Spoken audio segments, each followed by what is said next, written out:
think that this is an incredibly well argued thesis. You can really get your teeth into it as a philosopher. So much like the great American pragmatist philosopher John Dewey, Lucy Weir takes evolutionary biology as a starting point for proposing new ways of thinking about ourselves, other living things, and the environment that both shapes and is shaped by us. Although I suspect that Dr. Weir would not be entirely comfortable with my use of the term environment in this comparison with Dewey.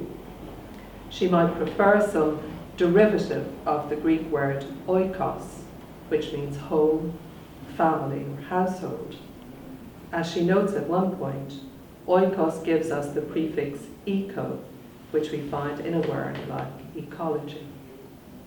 I will say more about the originality of Lucy Weir's work a little later, but for now I want to position her in a tradition that not only takes a rational, scientific approach in philosophical inquiry, but wants to take evolutionary biology to what is seen as its logical conclusion.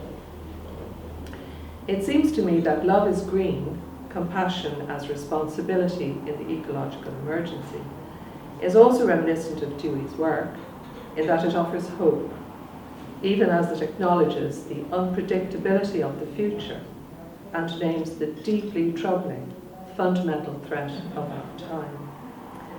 For John Dewey, the worry was that the Industrial Revolution, which was taking place in America in the 19th century, and the associated mass exodus from farms and rural households would lead to the collapse of communities and the demise of a genuine participatory democracy. For Lucy Weir, the fundamental threat that we face in the 21st century is what she terms the ecological emergency.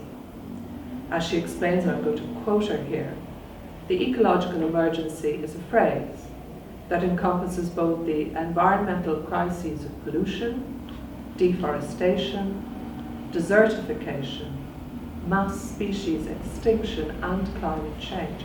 And she adds, the human attempts to conceptualize that. It's not necessarily going to suggest solutions that you're going to be comfortable with, but you can't dismiss them, because Lucy Weir argues so tightly for what she wants to convince you of, and she's so incredibly well read.